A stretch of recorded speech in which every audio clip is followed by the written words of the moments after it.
Hi Virgo! Welcome, welcome. So, tingnan natin kung ano yung mensahe sa'yo. Be open-minded po, hindi po halos lahat makaresonate. Thank you nga po pala sa mga nagsusubscribe, sa mga bumabalik. Maraming pong salamat. Give me the message for Virgo. Ano yung mensahe sa'yo? Meron ka ditong new moon in Leo. Leo season, okay? So, nakikitaan ko dito na meron ka ditong pagtatagumpay. So, meron ditong masayang magaganap sa'yo. So, yung bang tipo na nagniningning ka, okay? Nagniningning ka. Iba yung aura mo. Kakaiba ka. So, lumalabas dito na meron kang mga katangian na kakaiba sa iba, okay? So, nafe-feel ko dito na meron ditong sorpresa na ipagkakaloob sa'yo. Sa panahon na nahihirapan ka sa sitwasyon, meron ditong malaking pagbabago na magbibigay ng pag-asa sa'yo. Yung iba sa inyo, meron ditong tao na biglang magbabalik, okay? Merong paghingi ng tawad sa'yo. Yung iba sa inyo, meron kang kadiling na Pisces, pwedeng natauhan tong tao na to, no? Pinanganak to ng February. So, lumalabas dito na itong taong ito, gusto niya ng kapatawaran dito. Ayan. Lumalabas dito, no? Meron ditong gustong makipag-ayos. Kung meron kang kaalitan, katampuhan, kaaway. So, lumalabas din na ayaw niya ng gulo. Gusto niya ng kapayapaan. Pwedeng nababagabag din siya dito or pwedeng hindi siya mapakali. Okay? So, meron ditong wings. Hindi ka takot sumubok ng bago. Okay? Ito rin nafe-feel ko sa'yo, no? Kumaga, dito, malakas ang loob mo. Hindi ka takot na sumubok ng bagong experience.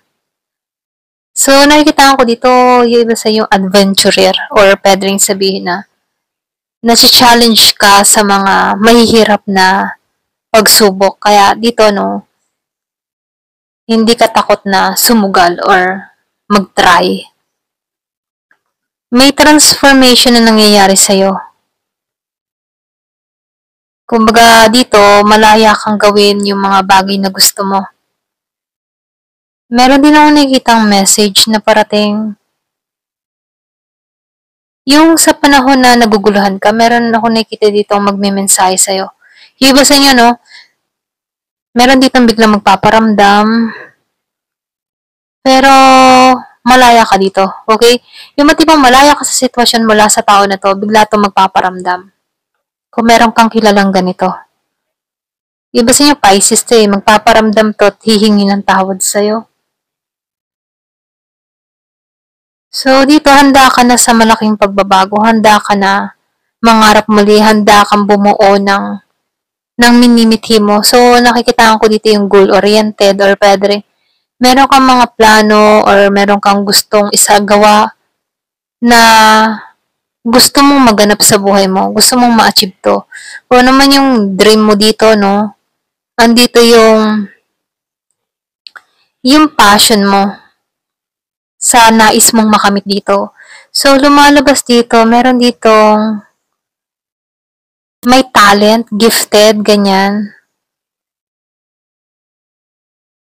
Nakikitaan ko dito na kahit meron kang mabigat na nararamdaman, kaya mo makita yung liwanag, okay?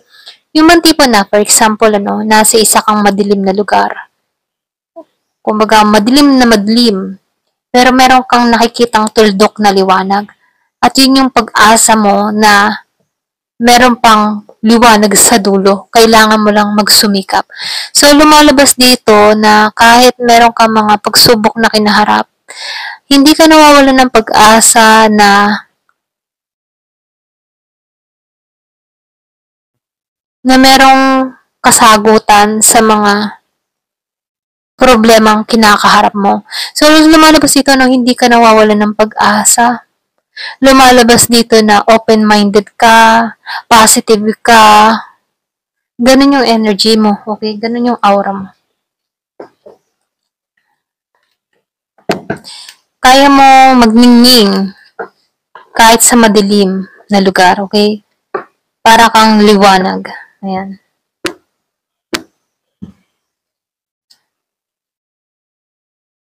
Merong House of 11 dito, no? Magaling kang yung tipong madali kang makakuha ng mga kaibigan. Dahil ikaw ay yung tipo ng tao na gustuhin, okay? Gustuhin kang kausap, gustuhin kang makabanding kasi likas na sa'yo yung pagiging friendly. So, nakikitaan ko dito, meron ditong makatao. Yung pangmasa, ganon. Hindi ka suplada. Mahilig kang makisalamuha. Ito lang nafe-feel ko. Balanse ka. Yung mas yung sinusunod mo din yung iyong pakiramdam dito eh. Patient ka din yung patient ka din kasi alam mo merong pagbabago na naghihintay sa'yo. Nakikita ko dito merong spiritual or pwede ring madasaling na tao. Hindi ka madaling sumuko. Ganun yung energy mo dito. So, House of 8. So, lumalabas dito, no? Meron transformation na nangyayari sa'yo. So, yung bang tipo na may mga tao na nagkaroon ng atraso sa'yo or may mga betrayal kang naranasan dito. So, meron dito ang karma. Kumbaga, itong mga tao na to, no? Yung nagbigay ng pasakit dito. Takot silang kaharapin yung karma nila dito, pero ganun pa man, talagang mararanasan nila to, okay? So, dito, no, nagkakaroon ka ng transformation, nagkakaroon ka ng pagbabago. Dahil, naniniwala ka dito na lahat ng kalungkutan na nararanasan mo, ay may kaakibat na pagbabago. So, lumalabas dito yung renewal, magiging masaya ka na dito.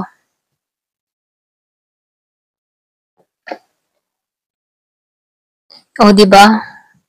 Yung sinabi ko kanina, after ng mga masasakit na pangyayari, may renewal. So, dito, no, nasaktan ka dito at naghilom ka. Lumalabas dito na meron kang mga matitinding pinagdaanan, ano? Yung iba sa inyo, meron kang kadiling dito na Taurus, Cancer, Scorpio, Virgo, Capricorn, and Pisces, okay? Meron kang ganong kadiling or meron kang person na ganito, okay? Nag-heal ka dito, nasaktan ka dito, at naghihilom ka pa rin dito. Ganon yung energy mo, no? Pwedeng nung nagtagpo kayo ng tao na to, hindi ka pa balance or hindi pa okay ang lahat. So, lumalabas dito na matindi yung pinagdaanan nyo. Kumbaga, may distance din dito. Iba sa inyo, pwedeng ibang lahi to, ibang kultura, or pwedeng ibang lingwahe. So, merong kaibahan sa inyong dalawa. Kaya, hindi kayo magtali dito, okay? May tricks, trickery, na paglinlang ka nito, or pwedeng nauto ka din ng tao na to, ganyan. Meron din insecurity. Kasi dito, lumalabas dito, kaya mo mag-shine kahit nag-iisa.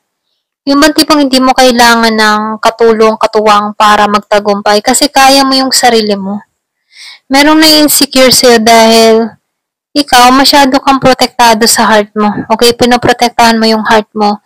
Kaya may mga tao ding insecure sa'yo dahil dito.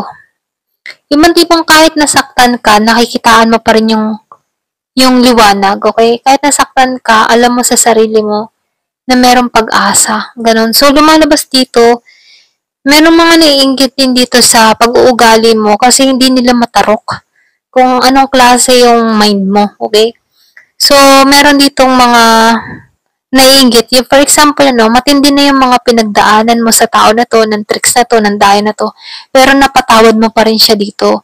Kaya dito, hindi maintindihan ng iba, bakit ikay nagpapatawad, matindi na yung ginawa sa'yo.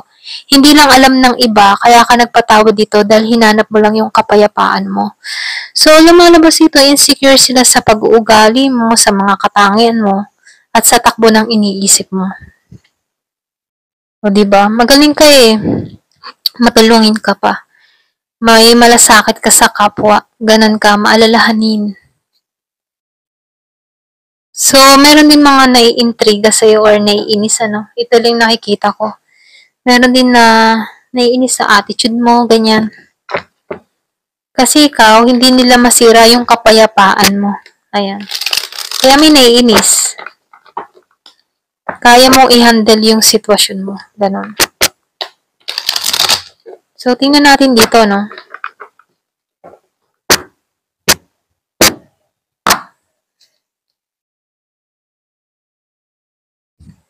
So, nakarecover ka talaga dito at nasaktan ka dito. So, lumalabas dito, pagdating sa larangan ng pag-ibig, hindi ka nagtagumpay dito, no? So, meron akong nakikitang single. Sa panahon ngayon, ano, pwedeng bagong hiwalay or pwede rin sabihin, pinili na lamang niya pagiging single dito. Kasi dito, meron din siyang tao dito na hindi sumuporta sa kanya dito. Kaya dito, imbes na intindihin niya itong tao niya dito, mas hinanap niya yung kapayapaan niya dito. So, lumalabas dito, no? Pinapalaya niya na yung sarili niya sa sitwasyon dito. So, 2 beses na lumabas, ano? Meron akong nakikitang star and shine. Para kang between, nagniningning.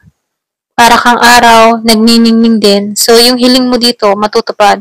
Kung ano man yung panapangarap mo, matutupad dito. Okay? So, nakaraos ka na dito. Ito rin nakikita ko, unti-unti mo nang natatanggalin yung mga masasakit na pagsubok sa buhay mo. Yung mga masasakit na experience, nakaraos ka na dito. Ayan, ito lang yung nakikita ko sa'yo. Ayan, thank you for watching. Love and peace.